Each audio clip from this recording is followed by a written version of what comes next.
Então vamos lá.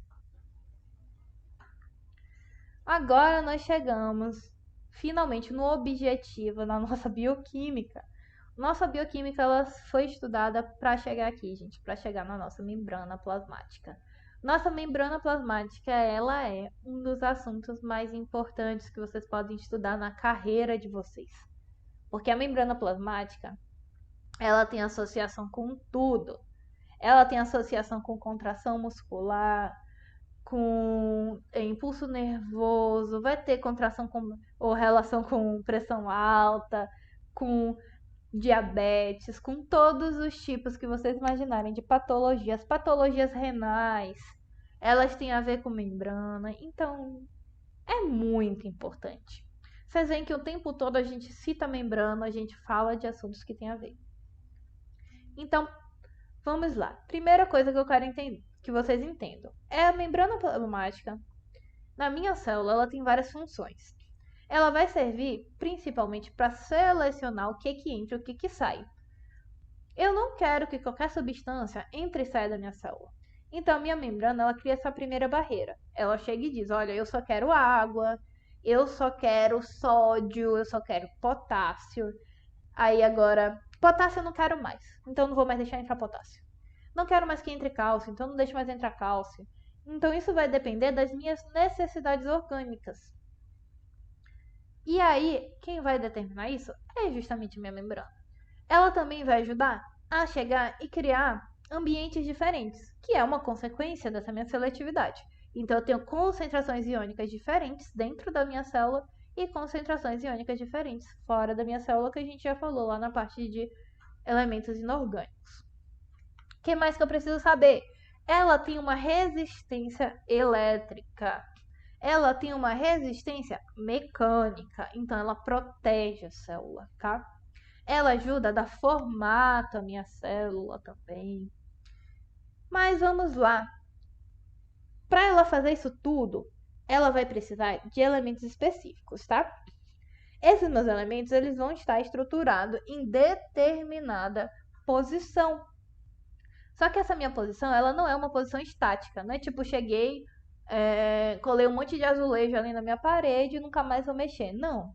Ela segue o que a gente chama de mosaico fluido. Eu peguei esses meus azulejos, eu posicionei eles, mas eles podem sair do lugar. Então, por exemplo, às vezes eu preciso que o meu fosfolipídio, que é a minha unidade básica aqui, ele se mova para a lateral. Eu preciso que a minha proteína ela vá mais para o cantinho dela. Então, como vocês podem ver aqui nesse gifzinho, ó, as estruturas estão se mexendo, elas não estão grudadas. Essa proteína grandona aqui está se mexendo, isso daqui está se mexendo, a própria camadinha aqui da membrana está sempre se mexendo. Isso ajuda justamente até a ela saber resistir a processos danosos. Por exemplo, se eu tiver uma pressão aqui, ela vai se dobrar. Então ela vai tipo criar uma invaginação, que nem a gente estudou antes. Mas ela não vai chegar e vai rasgar. Ela vai se adaptar àquela pressão. E ela vai possibilitar todos aqueles processos que a gente viu. Endocitose, exocitose. Tudo acontece graças a essa moleca aqui. Vamos lá. Nossa estrutura básica, sendo bem direta. Lembra que eu falei para vocês que eu ia falar deles agora, desses lipídios agora. Eu digo que a minha membrana, ela é uma bicamada, uma bicapa fosfolipídica, graças a esse carinha aqui, esse meu amiguinho aqui. O meu fosfolipídio. O que eu preciso saber dele? Ele é principalmente lipídio, obviamente já tá aqui de cara essa informação para vocês, no nome dele já tá isso daqui. E ele tem ligado a ele um fosfato unido a glicerol. E o que é que isso vai implicar? Minha região lipídica, meus elementos lipídicos, eu falei para vocês que eles são apolares, eles têm repulsa por água. Já que esse meu fosfato unido ao meu glicerol, ele não tem repulsa, ele se dá bem com água, ele tem polaridade. Então ele consegue se unir à água. E aí, essa simples diferença estrutural vai organizar toda a minha membrana. Então o que é que eu preciso saber? Na minha cabeça do meu fosfolipídio, é cabeça mesmo nome, eu vou ter a região que vai ser polar. Letra P de polar. É a que vai se conectar com água. Na minha cola, ou seja, na minha cauda, eu vou ter a minha região apolar. É a minha região que não gosta de água. Lembrem que eu falei para vocês que a maior parte do nosso corpo está conformado por água. Eu tenho grandes concentrações de água no meu meio extracelular, ou seja, aquela região ali entre as minhas células, nos meus tecidos, e eu tenho muita água também no meu citosol. Meu citosol é 80% água. Se eu tenho água aqui e eu tenho água aqui, e eu tenho uma molécula que uma região dela não gosta de água, essa minha região que não gosta vai fugir dessa minha água. Então, o que é que acontece? Esse daqui gosta de água, minha cabeça gosta de água, então ele vem, fica perto. Fica perto aqui também. Minha cauda, minha cola, não gosta de água. Então, se aqui eu tenho água, aqui eu tenho água. Eu vou e eu me afasto. Então, a minha cauda fica aqui. E aqui, minha outra cauda também fica. Então, percebam o que é que eu criei. Eu peguei toda a minha região hidrofóbica, que não gosta de água, e botei aqui dentro. E assim eu fui associando uma com a outra. Eu associei tanto por essa afinidade com água, quanto pela afinidade de um fosfolipídio com o outro. Então aqui, ó, a cabecinha que tem afinidade com essa outra cabeça, também vem aqui. Depois vai vir outro fosfolipídio. E assim sucessivamente. Isso cria a nossa membrana. Então, a nossa unidade básica da nossa membrana plasmática é o meu fosfolipídio, que está organizado em duas camadas. E como eu falei para vocês, é um mosaico fluido, porque ele pode, por exemplo, estar nessa posição, pular para essa posição daqui. Ele pode estar nessa posição, pular para a posição do lado e tal. E cada um desses movimentos tem até um nome, mas não é tema para revisão, tá? Já é mais detalhe lá da particular mesmo. Mas enfim, isso daqui vocês precisam lembrar, que eles podem mudar de posição, por isso é um mosaico fluido. E que eles vão ter essa associação a partir da polaridade. Aí o que é que eu estava falando para vocês? Olha aqui esse meu desenho da minha membrana de novo. Meu fosfolipídio com minha cabeça polar voltada para, por exemplo, aqui. Deixa eu ver, proteínas integrais da membrana. Aqui pode ser, por exemplo, meu meio extracelular. E aqui poderia ser, por exemplo, meu meio intracelular, ou seja, fora da célula, dentro da célula. Aqui tem água, aqui também tem água. Então, região que gosta de água voltada para a água, aqui também. E região que não gosta de água, aqui dentro, escondidinho, protegidinho da minha água. E aí, o que é que eu preciso saber? Além de eu ter meus fosfolipídios, eu tenho outros elementos que vão compor a minha membrana plasmática também. Quais são os destaques? Proteínas, colesterol e carboidratos. Minhas proteínas, como eu falei para vocês, elas podem ser de dois tipos. Lembra? Se atentem à pergunta que está sendo feita. Quais são os tipos de proteína aí na minha membrana?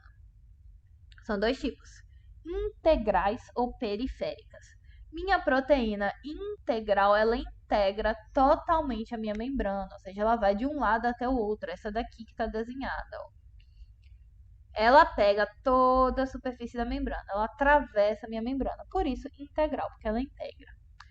Ou periféricas, porque ela fica na periferia da minha membrana, então ela vai se conectar aqui, ó, por exemplo, só com a cabeça do meu fosfolipídio. Ela não tem afinidade química e às vezes nem tamanho para se associar também com a minha cauda, então ela fica aqui na periferia. Pela posição, vocês conseguem, só de olhar, saber o que é integral, o que é periférico. Quando ela é periférica, ela não vai ter afinidade química com a minha cauda. Então, ela fica aqui na periferia. Olhei essa daqui, tô vendo que ela tá na periferia. Olhei essa outra aqui, ó. Vou chamar setinha. Olhei essa outra aqui, tô vendo que ela consegue se conectar também com a cauda, não só com a minha cabeça do fosfolipídio. Então essa daqui é integral. Mas essa daqui, por exemplo, olha só, ela pode confundir um pouquinho vocês. Mas o que é que eu quero que vocês se atentem? Ela está conectada com a cabeça do fosfolipídio? Tá. Mas ela também está entrando na membrana e está se conectando com uma cauda do fosfolipídio. Então, ela também é integral. Ela tem a capacidade de fazer dois tipos ali de conexões químicas. Então, ela se conecta tanto a estruturas apolares quanto a estruturas polares. Por isso que ela é integral. Então, sempre vejam esse detalhe. Tá só na cabeça, só na periferia, por isso é periférica, ou ela realmente entra. Se ela entrou, é integral. Além disso, vamos ver outro elemento. Só uma coisa, essas minhas proteínas aqui, elas podem ter várias funções. Por exemplo, essa minha periférica, ela pode servir para sinalização intercelular. Então, quando uma célula precisa mandar uma mensagem para outra, vai utilizar essa minha proteína. Ela pode ter também uma função enzimática, ela vai catabolizar, ajudar a acelerar reações químicas. Ou, por exemplo, aqui no caso das minhas integrais, pode servir para ter um canal interno e deixar com que substâncias passem ali por dentro dele. E aí, isso daqui seria uma proteína canal, quando tem esse canal interno. A gente vai ver um pouquinho ali de transporte. Mas enfim, a gente tem várias funções e essas duas posições principais, mas são classificados pelas posições. Nós temos também a nossa molécula de colesterol. Nosso colesterol, ele não só está presente nos hormônios, mas ele também vai ajudar aqui, ó, a dar uma rigidez à nossa estrutura de mosaico fluido. Ele vai ser anfipático. Olha só esse termo, anfipático. Anfipático é o mesmo que dizer anfifílico. É quando tem uma substância que ela possui tanto afinidade com elementos polares quanto com elementos apolares. Então, por exemplo, essa minha proteína aqui, que é do tipo integral e que se conecta com essas duas regiões, ela é anfipática também. Esse meu colesterol, ele é anfipático, ele começa a ser representado aqui na minha cauda de fosfolipídio, mas ele atravessa e ele faz conexão com a cabeça também. E ele vai ter essa função.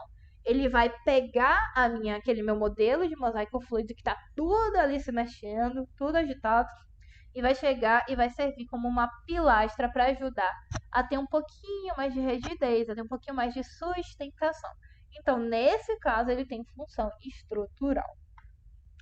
Nós também temos carboidratos. Saber que os carboidratos eles não vão estar sozinhos na minha membrana plasmática, eles estão associados a proteínas e a lipídios, vão criar complexos. E eles vão estar, por exemplo, formando essa estrutura que a gente vai chamar de glicocálix. Vou destacar. Por que eu vou destacar meu glicocálix? Eu vi nas anotações de vocês, mais uma vez, voltando para elas, que o professor citou células do sistema imune. E uma das coisas que é importante para elas é o meu glicocálix. Meu glicocálix ele vai ser a associação de um grupo de substâncias com destaque para os meus carboidratos e que vão fazer com que aquela célula seja identificada, ou seja, eu vou saber que aquela célula é uma célula do meu epitélio a partir da organização do meu glicocálix. Se eu recebo uma célula que seja do epitélio de algum de vocês, meu corpo vai saber que não é minha, por causa do meu glicocálix.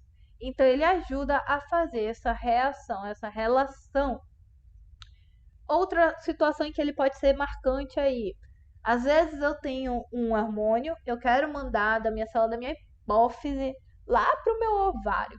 Então, eu estou num percurso grandão, onde eu vou lidar com várias células no caminho. Como é que eu vou reconhecer e saber que eu estou na célula certa? A partir do meu glicocálix também. Então, esses meus processos de reconhecimento acontecem graças a ele. É legal saber também que os meus carboidratos eles vão gerar uma carga negativa na superfície da minha membrana. E isso vai acabar atraindo cátions. Qual cátions eu posso lembrar aqui, por exemplo? No caso, o cálcio.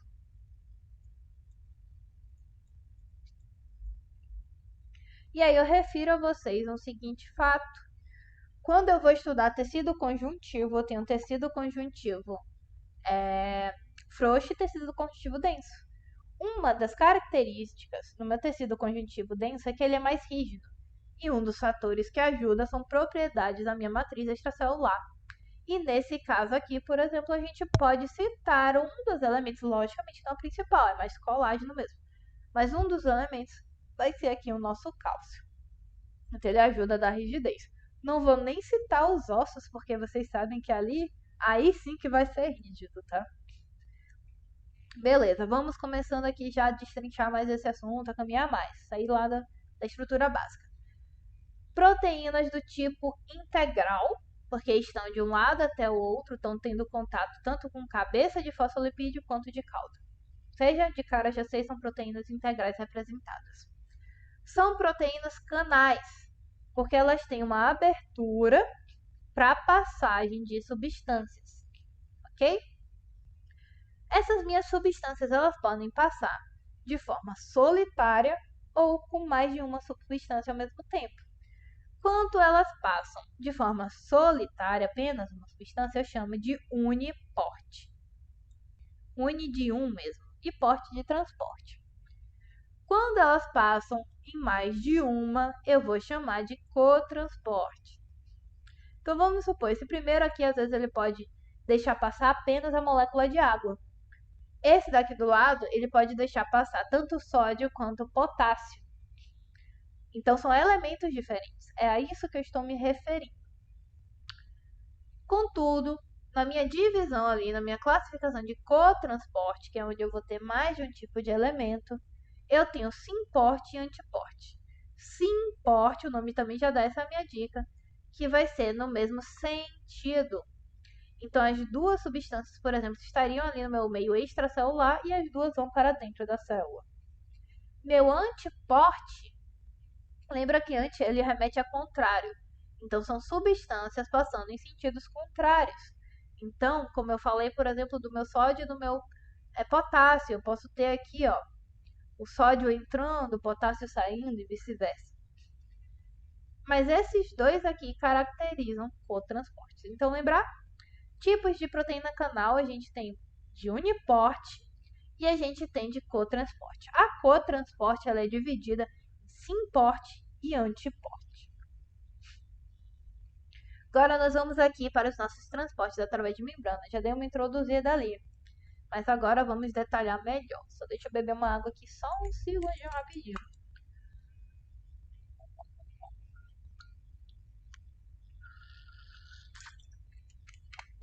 Beleza, vamos lá. Transportes. Eu mostrei ali para vocês algumas proteínas, mas é legal saber que as substâncias elas não vão se mover apenas por proteínas, tá? Elas vão se mover também diretamente pela minha bicamada fosfolipídica. Isso vai depender do meu tipo de proteína, ou quer dizer, do meu tipo de substância. Primeiro ponto, vou ser bem direto aqui. Esses transportes, eles podem acontecer como transporte ativo e como transporte passivo. O que é que eu preciso levar para minha prova que eu não posso esquecer? Exatamente isso que está escrito, gente. Transporte ativo, ele é caracterizado por gastar energia. Então, ele não acontece gratuitamente. Eu tenho uma demanda energética da célula. Transporte passivo, ele não gasta energia. Então, ele vai acontecendo sem que eu precise fazer nada. Mas essa questão de gastar energia ou não gastar energia é regulado pelo meu gradiente de concentração. Que é o que eu quero que vocês entendam. Aqui eu tenho uma membrana. Membrana aqui, beleza? Qual tipo de membrana que vocês quiserem imaginar, seja celular mesmo, seja lá o que for. Desse meu lado aqui, eu tenho, deixa eu pensar, eu tenho 30 potássios, certo? Aqui Desse outro lado eu tenho 300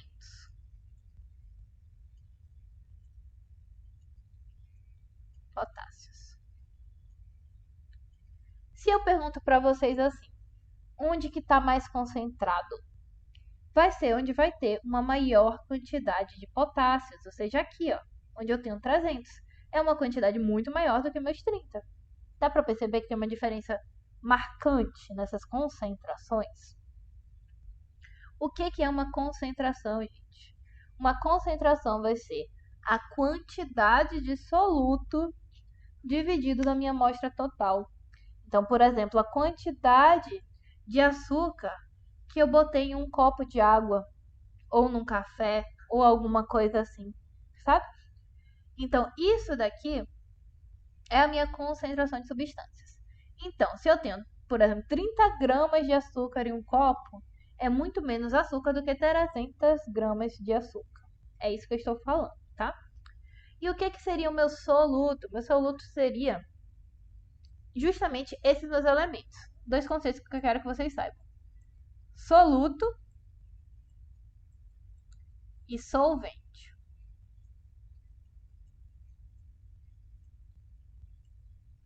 Solvente é sempre aquilo que tem maior quantidade, onde todos os outros elementos vão estar dispersos. E lá no comecinho de bioquímica, falei para vocês que a água é o solvente universal. Então, basicamente tudo no nosso corpo está jogado ali em meio aquoso, no meio da água. Então, se a gente fala de solvente, a gente fala de água.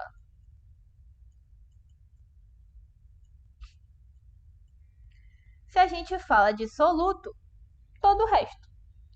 Uma proteína pode ser um soluto, um sódio pode ser um soluto, um sal pode ser um soluto, tudo é soluto, tá? Se não é água, é soluto. Então, dominem esses conceitos e vamos seguir, porque eles não falei à toa, vocês vão ver por quê. Beleza, eu tenho 30 aqui, 300 aqui. Isso vai gerar uma pressão. Eu vou querer com que esses meus 30 que estão aqui sejam dissolvidos, eles se equilibrem, porque o corpo ele tende a homeostase, ele quer equilíbrio, ele não gosta de coisas assim, com grandes diferenças. Então ele vai pegar uma parte desses meus 300 e vai tentar manter com o número mais parecido possível com esses meus 30. Então eu chego e envio, começo a enviar potássio para cá para equilibrar. Quando eu faço isso, eu estou seguindo o meu gradiente de concentração, ou seja, estou indo de onde tem mais para onde tem menos concentração de substâncias. Esse processo aqui, ele ocorre graças à pressão. Então, essa pressão de concentração mesmo, isso daqui cria uma força. Então, essa minha força, essa minha movimentação aqui, ela vai ser o que eu chamo de gradiente de concentração. Estou repetindo várias vezes, assim, de formas diferentes, a mesma frase. Mas, em resumo, se isso daqui está acontecendo, não é uma coisa que eu preciso obrigar a célula a fazer. Então, isso ocorre naturalmente. Isso aqui é transporte passivo, tá? Meu transporte passivo, ele pode ocorrer com esse meu elemento, buscando o equilíbrio, passando direto pela minha camada fosfolipídica, passando ali entre meus fosfolipídios, ou passando por proteínas canais, tipo aquelas que eu mostrei agorinha, usando essas aberturas aqui. Então, ele pode vir por aqui também. Nos dois casos, ele não está gastando energia. Se eu não estou gastando energia, é um transporte passivo. Que nome isso leva? Isso daqui que eu mostrei para vocês é difusão. Difusão é conceituado pelo movimento de soluto a favor, ou seja, seguindo o meu gradiente de concentração. E ela pode ser dividida em difusão simples ou difusão facilitada. Difusão simples, direto pela camada fosfolipídica, por isso que é simples o nome. Facilitada é porque eu tenho um facilitador, eu tenho um auxiliador. Quem é meu auxiliador? Minha proteína canal. Então, essa é a diferença, ou seja, Transporte passivo. Quando eu vou analisar passagem de soluto, eu tenho difusão. Essa minha difusão, ela pode ser simples, direto na bicamada fosfolipídica, ou ela pode ser facilitada, quando eu tenho proteína para ajudar. Beleza. O que mais vamos ver aqui? O que pode acontecer? Por algum motivo, seja por alguma incapacidade da célula de fazer isso daqui de forma adequada, ou então não é feito na velocidade que eu preciso, e eu preciso ali chegar, o meu gradiente está criando ali muita pressão. Eu tenho essa diferença nítida aqui, 300 para 30. Mas eu não posso mover os meus 300. Então, o que é que eu vou fazer? Eu vou pegar e eu vou mover o meu solvente, eu vou mover a minha água. Então, ao invés de chegar e mover um monte de potássio para cá, eu vou pegar a minha água que estava aqui, ó, dissolvendo esses meus 30 e vou mandar para cá. Então, eu diminuo a concentração desse lado movendo água. Por exemplo, se vocês têm 2 copos, copo número 1, copo número 2. E aqui embaixo, na base deles, eu boto um canal de comunicação com membrana. Vamos supor que aqui dentro tem essa membrana aqui que eu desenhei. Beleza. Boto água nos dois, no mesmo nível. Tenho água aqui no mesmo nível. Contudo, a minha concentração nesse meu copo 1 seria tipo uma bolinha aqui, outra aqui, outra aqui. Esses são meus solutos. Só 3 bolinhas. Desse meu outro lado eu tenho um monte. Então eu tenho muito soluto, eu tenho muito sódio, eu tenho muito potássio, seja lá o que for. Beleza. O que é que vai acontecer? Vamos supor que essa minha membrana, ela não permita a passagem desses meus solutos, ou seja, ela não permite difusão.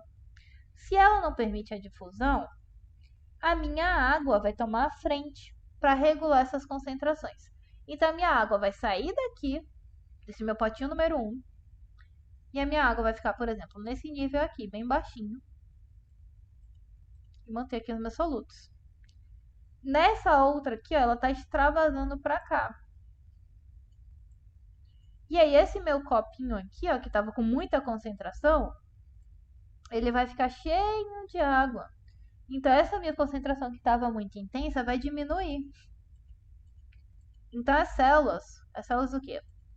As minhas moléculas, elas vão ficar com mais espaço entre elas.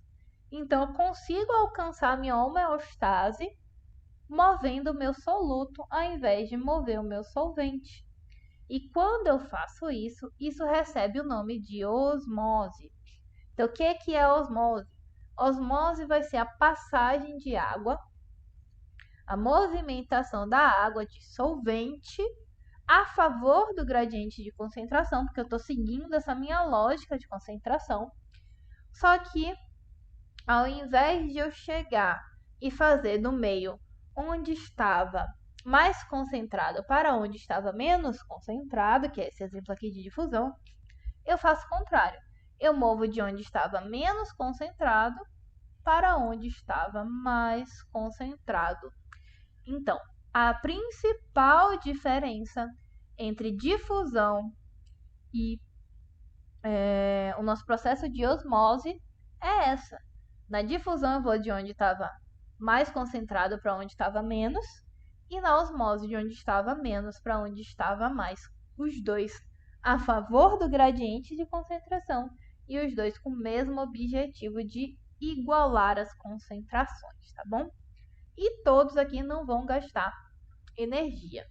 A minha osmose, só para vocês saberem, podem ter auxílio de proteínas de membrana, que a gente chama de aquaporinas, tem um nome específico, ou também pode acontecer direto pela bicamada fosfolipídica. Vai depender aí da região e da quantidade de proteínas que eu vou ter para auxiliar esse processo. Mas a principal característica são essas diferenças que eu já falei. Meu transporte ativo ele vai ter a característica de ser contra o gradiente de concentração. Ele tem uma relação com o termo bomba.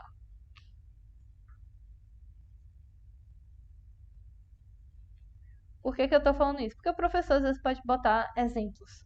E aí vocês vão ver bomba de sódio, bomba de potássio, bomba de sei lá o que. Esse bomba é um nome de alguns tipos de proteínas canais. Bomba TPase vai servir para formar ali ATP, enfim. São proteínas integrais do tipo canal que vão fazer a movimentação de substâncias, só que elas fazem contra o gradiente de concentração. Então é como se eu tivesse esses meus 30 aqui, meus 300 aqui, só que eu ainda quero deixar isso ainda mais diferente. Então eu vou pegar esses meus 30 aqui e vou mandar para fora. Vou mandar a soluta para fora contra essa minha pressão, ou seja, eu estou aumentando a minha pressão dessa minha região. Então, por exemplo, eu posso chegar e deixar apenas 3 aqui e mandar 27 para o lado de cá. E ao invés de ter 300, eu teria 327. Eu aumentei muito mais, enquanto aqui eu fiquei só com 3.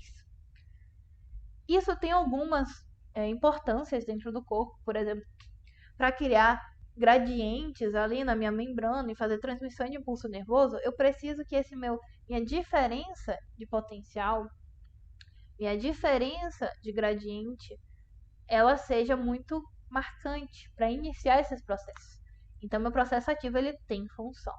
Mas lembrar que, condensando tudo, passivo não gasta energia, ativo gasta energia. Ativo vai usar proteínas de auxílio, tá? Que são geralmente essas bombas que eu falei. E vai ser contra o gradiente de concentração. Meu passivo, ele pode ocorrer por difusão ou pode ser a osmose. Quando a gente fala de difusão, a gente tem difusão simples ou facilitada.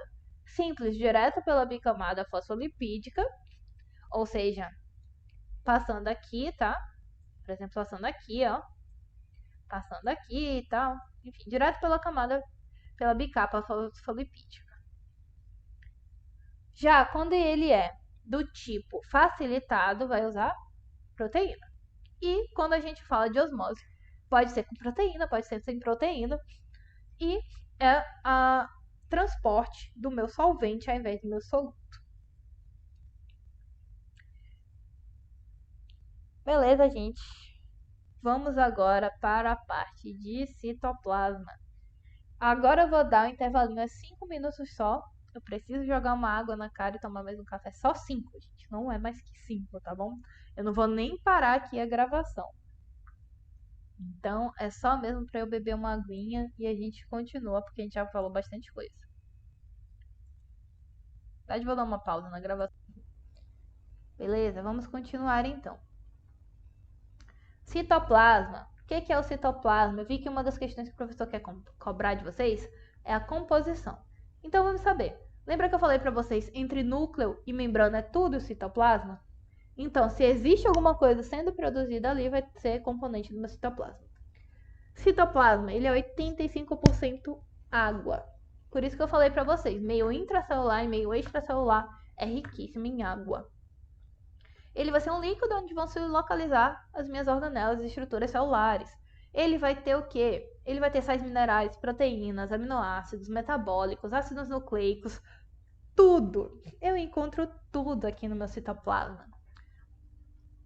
E aí, ele tem algumas estruturas, que algumas coisas importantes. Ele vai representar 50% do volume celular. Ele vai regular pH, ele vai regular metabolismo. Se cair questão perguntando onde ocorre metabolismo, lembra que é no citoplasma, não é na membrana celular e não é no núcleo. O pH dele é ali bem próximozinho de neutro, é 7,2, tá?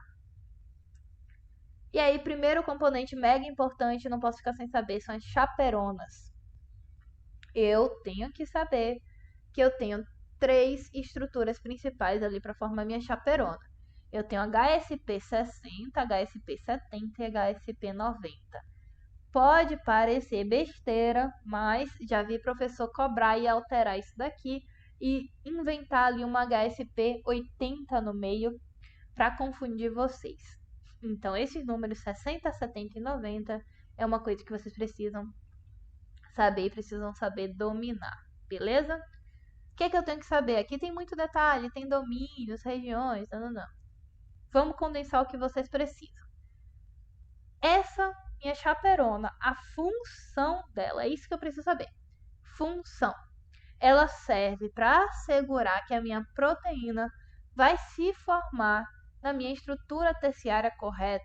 Então, todos aqueles dobramentos, por exemplo, de uma globulina, que vai chegar e vai formar aquela bolinha, quem vai estar ali fiscalizando, sendo a babá disso daqui para ver se está sendo tudo certinho, é a minha chaperona. Para ela fazer isso, ela vai ter que ter atenção todinha a apenas uma proteína. Ou seja, se eu tenho uma proteína a ser formada, eu tenho uma chaperona observando ela. Contudo, essa minha chaperona, depois de observar ela, pode ir para outra proteína. Ela gasta energia nesse processo, então ela utiliza ATP, mas ela é reutilizável. Ou seja, observei aqui, gastei ATP, gastei energia, ATP é molécula de energia, gastei ATP para fiscalizar essa proteína, eu posso fiscalizar outra. Então, reutilizável. Gente, sério, bem diretão aqui, porque é isso daqui. Eu nunca vi nenhum professor cobrar muito aprofundado, não. O máximo que eu vi foi aquela questão ali do HSP, que inventaram 80, né? Mas fora isso, diretão ali, quem é que fiscaliza a formação das minhas proteínas? É a minha chaperona. Aqui eu tenho outros dois elementos importantes, proteasomas e ubiquitinas. Agora eu quero que vocês imaginem a situação contrária. Minha proteína ela teve sua estrutura terciária mal formada, eu tive algum dano.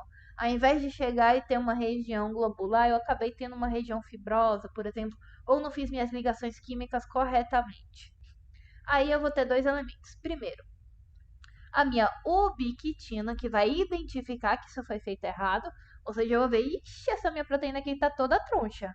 Então ela vai chegar, ela vai se unir a essa minha proteína e vai ser o marcador de que houve algum erro naquela minha proteína. Não só erros, mas às vezes eu tenho alguma proteína que eu quero degradar. Eu preciso degradar ela porque às vezes eu quero utilizar os aminoácidos dela. Então a minha ubiquitina ela é um marcador. Onde ela chega e ela se conecta à proteína, aquela proteína ela está marcada. Marcada para quê? Para ser destruída, para ser degradada. E quem vai fazer esse processo vai ser o meu proteossoma.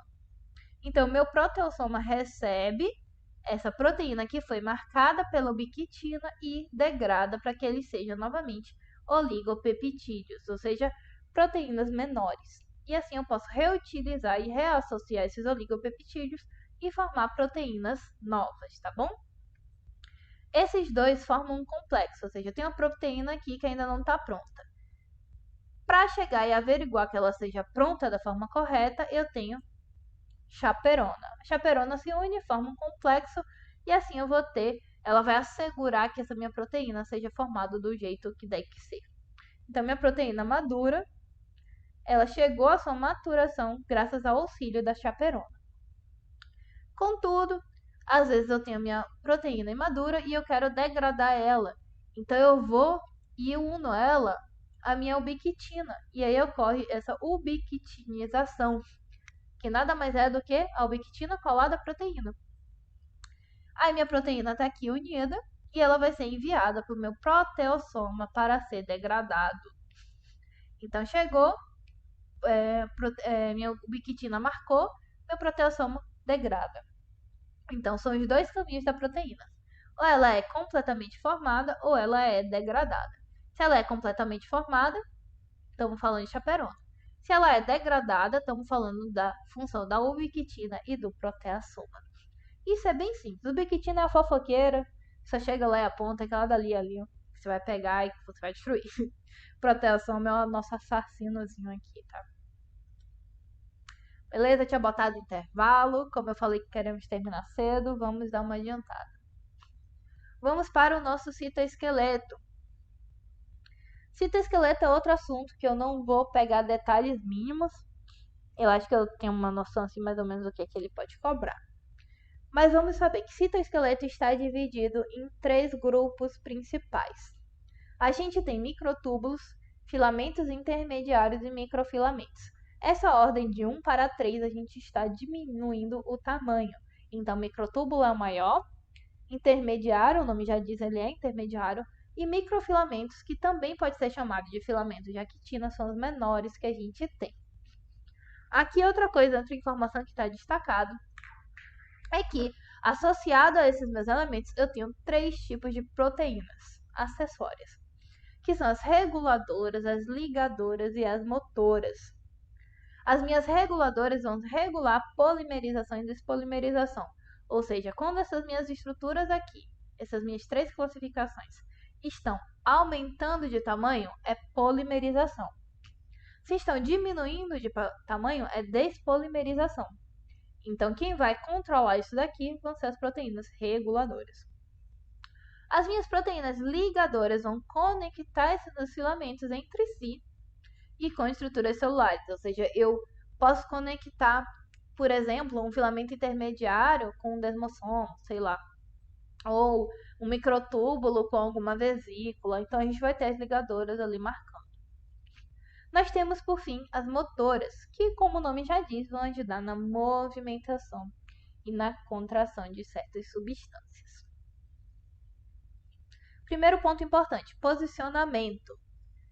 Eu gosto muito dessa imagem, daqui eu acho que ela representa bem. A gente tem filamentos intermediários espalhados aqui pelo meu citoplasma. Vocês podem ver que eles realmente têm essa estrutura, eles vêm desde aqui da membrana plasmática e eles se espalham pelo citoplasma. A gente tem os microtúbulos, que eles vão aqui desse meu centro e vão em forma de astro, de estrela, que a gente chama até, né, de... Eles se projetam de uma forma astral, estrelar. Essa daqui é a característica do meu microtúbulo. E aqui, bem no cantinho aqui, ó, circundando toda a membrana plasmática, junto ali na membrana plasmática, a gente tem os filamentos de actina ou microfilamentos. É a mesma coisa. Eu vou concentrar a diferença entre eles nesse slide. Eu até botei mais informação. Se vocês quiserem, depois vocês dão uma olhada. Mas aqui já traz o principal do que vocês precisam saber. Que é o quê? Tenham em conta para que serve cada um, tá? Função. Vamos focar nisso. Função de cada um. Microtúbulos, eles vão ser uma estrutura mais grossa. Então, eles vão ser o primeiro canal de sustentação. Aqui tem um marcado. Aqui tem outro. Aqui tem outro. E eles servem para quê? Por exemplo, às vezes eu tenho em um canto de uma célula uma vesícula. Essa minha vesícula, que estava aqui, por exemplo, eu quero enviar até o outro lado da célula, até aqui. E aí, esse meu microtúbulo, ele vai servir como uma estradinha. Ele vai guiar essa minha vesícula. Então, essa minha vesícula vai percorrer tudo isso aqui, certo? E aí, ela percorre esse caminho usando o microtúbulo de estrada. Então, a função do microtúbulo, você já está vendo, ele vai auxiliar a locomoção das minhas estruturas dentro da minha célula. Tanto é que ele auxilia meus processos de divisão celular. A minha mitose e a minha meiose, ele se relaciona, ele vai surgir a partir dali dos meus centríolos, que é aqueles componentes celulares que eu falei, que são 2 tubinhos assim. Esses meus centríolos, eles vão ajudar ali na formação dos meus microtúbulos. E meus microtúbulos vão ir pegando os meus cromossomos e enviando para a posição que eles têm que estar na hora de fazer a divisão celular. Então, função do microtúbulo: auxilia no posicionamento de estruturas. Auxilia no posicionamento de estruturas, mas em se tratando de divisão celular, posicionamento de cromossomos. E ajuda na movimentação de substâncias dentro da minha célula, tá? Saindo de microtúbulos, nós vamos ter filamentos intermediários. Os filamentos intermediários, eles têm um tamanho médio e eles vão estar funcionando para conectar tudo, ou seja, ele se apoia na membrana plasmática, se apoia ali no meu microtúbulo, se apoia na minha membrana nuclear, se apoia em outras organelas e vai servindo como uma fonte de sustentação para que tudo fique no seu lugar. Então, minha mitocôndria está no lugar graças a ele, meu microtúbulo também está ali apoiado nele também, né? Meu ribossomo vai ficar no lugar graças a ele, minhas vesículas também, meus retículos, meu núcleo, tudo é apoiado nessa minha rede de filamentos intermediários. Então, essa é a principal função deles, tá? Além disso, nós vamos ter aqui, ó, os nossos microfilamentos. Nossos microfilamentos ou filamentos de actina vão servir para motilidade. Então, eles estão perto de onde? Da minha membrana plasmática mesmo. E são eles que vão fazer, por exemplo, ajudar aqui, ó, na emissão de pseudópodes, que vão ajudar na fixação de uma célula com a outra, que vão ajudar nas invaginações de membrana, nas evaginações de membrana, na construção de cílios, de flagelos. Então, o que se remete à estrutura de membrana, ele está aqui. E está também presente em outros tipos de movimento mais complexos, como, por exemplo, contração muscular. Os nossos filamentos de actina eles vão se associar a filamentos de miosina, que são outros tipos de microfilamentos, e vão criar uma rede que possibilita com que a célula contraia ou distenda. Então, essa daqui vai ser uma das principais funções dos nossos microfilamentos. A gente já falou em movimento, especialização de membrana, tudo que pode acontecer perto da membrana, a gente tem os nossos microfilamentos de auxílio. Eu acho que ele não vai cobrar muito detalhe além disso, tá? Aqui, vou deixar esses slides para vocês darem uma lidinha, darem uma olhada, mas vou tentar adiantar para a parte final, porque eu acho mais importante. Aqui, só para saber, cada uma daqueles tem uma unidade básica, né? Unidade básica, viu unidade básica? Leu unidade básica? É importante. Então, microtúbulo, unidade básica, são dímeros de tubulina. Eu tenho alfa e beta tubulina. Elas se associam e vão criando essa minha estrutura aqui no meu microtúbulo. Meus monômeros de actina, eu tô falando o quê? Filamentos de actina ou microfilamentos. Eles variam bastante em sua composição, tá? Mas aqui, por exemplo, meus monômeros, eles vão ser várias bolinhas, várias proteínas, mini actininhas, vamos dizer assim, que vão se reunindo e criam essa estrutura filamentosa. Já o meu filamento intermediário, a gente tem uma subunidade fibrosa, ou seja, uma proteína fibrosa, que ela vai se associando com outras proteínas fibrosas e outras proteínas fibrosas até criar a estrutura de filamento intermediário. É importante saber o tamanho, tá, gente? Lembrar sempre, microtúbulo é maior, filamento intermediário está ali no meio termo e microfilamento é menorzinho. Pronto. Vamos finalmente para a nossa última parte, que infelizmente eu vou ter que dar uma condensada também, mas eu acredito que a gente consegue condensar e ainda ser uma coisa que dá para entender. Tá, aqui a gente está falando de união intercelular. As uniões intercelulares são as uniões que acontecem entre as células.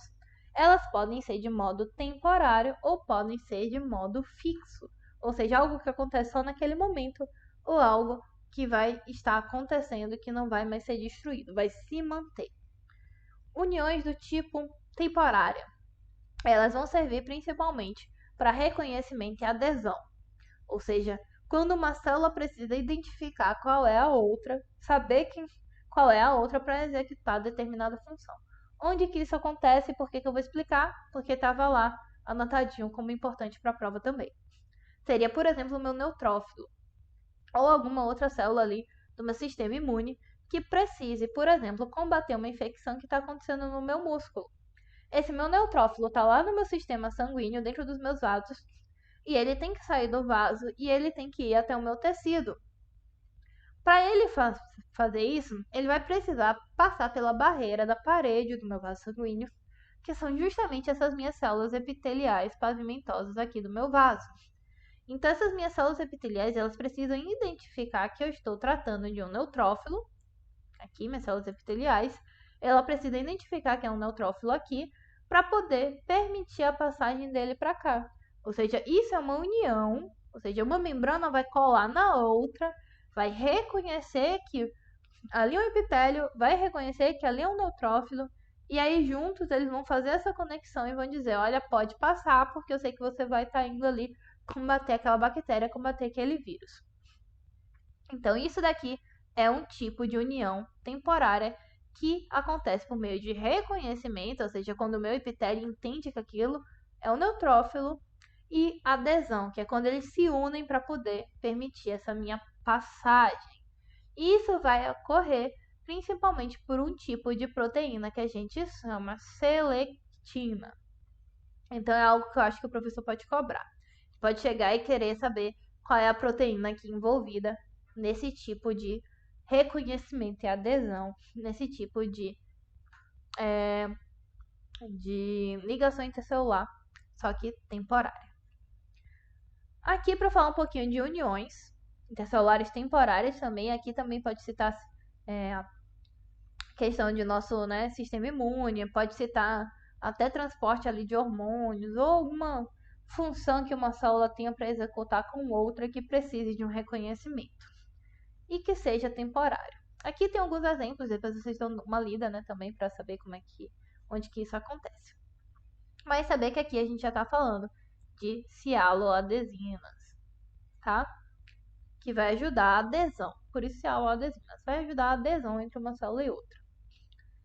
Essa minha união, ela está dividida em 3 tipos principais. A gente tem uniões heterofílicas, uniões homofílicas e uniões entre caderinas. A minha heterofílica nada mais é do que regiões complementares e diferentes. Então aqui, por exemplo, eu tenho uma setinha e aqui eu tenho um encaixe da minha setinha nessa minha outra célula. Elas se encaixam como fechadura e cadeado, quer dizer, fechadura e cadeado, chave e cadeado, e aí elas podem executar as funções que elas precisam uma em relação à outra, tá? Então, esquema chave e fechadura, união heterofílica. 2 elementos diferentes, por isso hétero. Aqui, a minha união homofílica, ou seja, homo de igual, são 2 proteínas iguais. Essa minha proteína aqui, vocês podem ver que tem o mesmo formato dessa do lado. Então, elas se encaixam, se percebem como iguais e aí conseguem se reconhecer. Já aqui do outro lado, eu tenho união entre caderinas. Caderinas, elas são iguais também, ou seja, você vê aqui azulzinho uma caderina e azulzinho aqui outra caderina. Contudo, para elas fazerem essa união, elas precisam aqui, de uma molécula de cálcio. Essa molécula de cálcio, ela chega e ela vai se unir às 2 caderinas e vai fazer com que elas se conectem. Então, além de eu ter estruturas iguais, eu tenho um elemento para complementar essa minha união. Por isso que ela é diferente, ela é estudada separada aqui dessas outras 2. Que ela não chega nem a ser um, nem a ser outro. Ela tem um complementar. Aqui tem homofílicas embriológicas, que eu vou dar uma resumidinha. O nome da proteína é CAM, ou seja, quais são as que estão envolvidas aqui? Proteínas CAM. Esse é o nome dela. E ela serve basicamente para o crescimento de tecidos. Então, na fase embriológica, você tem que desenvolver, por exemplo, seu tecido epitelial. Mas ele precisa ser desenvolvido uma célula do lado da outra. Eu não posso desenvolver uma célula epitelial de um canto e outra célula epitelial lá do outro lado. Elas precisam estar organizadas. E aí, essas proteínas CAM, elas vão indicar para uma célula que ela é igual àquela que está ali. E isso vai fazer com que ela se posicione. Então, vocês estão vendo aqui, nessa minha primeiro exemplo, que essa minha célula verdinha aqui, ela começou a se multiplicar para que o meu tecido epitelial cresça. Só que o que fez com que ela se multiplicasse aqui foi justamente ela reconhecer que essas células aqui ao lado são iguais a ela. Se essas células fossem diferentes, por exemplo, eu tivesse aqui um miócito, que é uma célula muscular, ela ia perceber que esse miócito é diferente e não iria se multiplicar ali. Ela ia seguir rodando pelo meu corpo até achar epitélio e se multiplicar ao lado do epitélio de forma correta, tá? E agora nós vamos para as permanentes e finalmente, gente, a última parte da aula. Novamente, desculpa pela corrida, mas é que senão a gente não consegue terminar, tá? As permanentes são justamente o que eu falei, vão ser uniões que não vão ser modificadas, ou seja, surgiram e vão se manter. Aqui nós temos os tipos principais. Nós temos zônula de oclusão, zônula de adesão, desmossomo e junção comunicante. O que é mais importante aqui, que é apenas o que eu vou falar, diferença entre uma e outra e para que cada uma serve. É isso que eu quero que vocês saibam.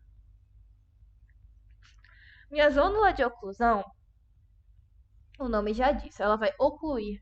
O que é ocluir? Ocluir é você impedir a passagem. Então, principalmente aqui, ó, em epitélio, já tá até o nome, isso daqui é muito marcante em tecidos epiteliais.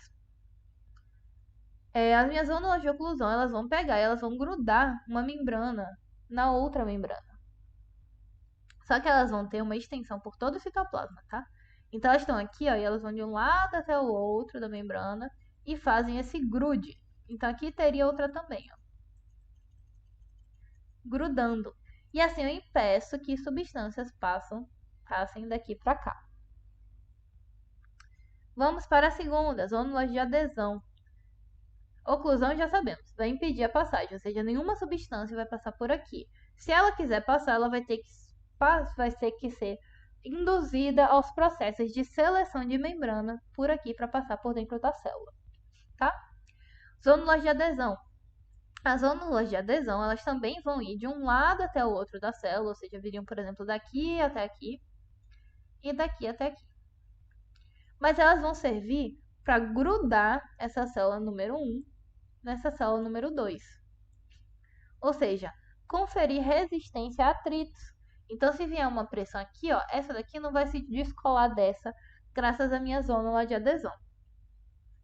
Vocês já veem que apesar dela ser também de um lado até o outro da minha célula, que nem a minha zônula de oclusão, a função dela já é diferente. Ela não tem função de impedir passagem de nada, ela só gruda uma célula na outra. Minha zônula de oclusão não. Minha zônula de oclusão, ela quer porque quer que ninguém passe aqui. Então, a função é diferente. Contudo, em zonas de muito atrito, a minha zônula de adesão, ela pode não ser o suficiente. E às vezes a pressão está tendo tão forte que essas minhas células estão quase se desgrudando. E aí, para impedir que elas se soltem uma da outra, eu começo a ter a presença de desmossomos. Então, meu desmossomos, ele vai servir como um clips. Eu peguei um grampo, seja lá o que for, e grampeei 2 folhas. E aí eu vou reforçando a minha estrutura de zônula de adesão. Então, meu desmossomo, ele tem essa função. Ele pega e ele adere à parede de uma célula com a outra. Uma observação. Aqui embaixo eu tenho o hemidesmossomo indicado. Meu hemidesmossomo, ele pega a célula e ele gruda a lâmina basal, que é aquele conjunto de proteínas que vão estar na base do meu tecido epitelial. Então, isso daqui é um tipo de ligação com o meio extracelular, não entre células, tá? Hemidesmossomo é a célula com a lâmina basal, conexão do tipo célula-meio extracelular. Já meu desmossomo não, eu tenho um complementar, eu tenho um clipe de um lado, um grampo de um lado, eu tenho um grampo ou um clipe de outro. Então eu chego e crio uma complementariedade e uno célula a célula. Então isso é desmossomo, célula a célula. Hemidesmossomo, célula, membrana ou lâmina basal. Na verdade, lâmina basal é o termo mais correto. Então, beleza. Por último, não menos importante, nós temos as junções comunicantes. O nome já diz junções comunicantes. O que elas vão fazer? Elas vão criar canais para passagem de substâncias, ou seja, tipo as nossas proteínas canais mesmo, as proteínas integrais que a gente viu nos nossos transportes de membrana. Só que ao invés de ser entre a célula e o meio externo, deixando passar substâncias ali, ela permite com que substâncias passem de uma célula para outra. Então aqui, por exemplo, às vezes essa minha célula do lado, ela está precisando emprestado um pouquinho de sódio. Então esse sódio vai passar por aqui, ó. A minha junção comunicante. Por isso que eu chamo de comunicante, porque ela cria uma comunicação. Ela é um canalzinho para passagem de substâncias. Então vamos dar uma retomada, já que essa parte foi bem rápida, e é a nossa parte final. Zônulas de oclusão têm a função de impedir passagem de substâncias entre as células. Primeiro ponto. Zônulas de adesão, a segunda, vão servir para grudar uma célula na outra. Desmossomos, eles reforçam a zônula de adesão. Então, a função também é grudar as células uma à outra. Se for grudar a célula com meio extracelular, é M-desmossomo. Minha junção comunicante, ela já vai criar um canal para troca de elementos de substâncias entre uma célula e outra. Então já é um porozinho, já é um canal mesmo aqui entre uma e outra. Então, gente, esse slide tem mais informação. Como eu falei, se vocês quiserem, vocês dão uma olhada depois. Mas vamos parar por aqui finalmente, porque, nossa, eu juro, eu tentei ser o mais rápida possível. Deixa eu parar aqui a gravação.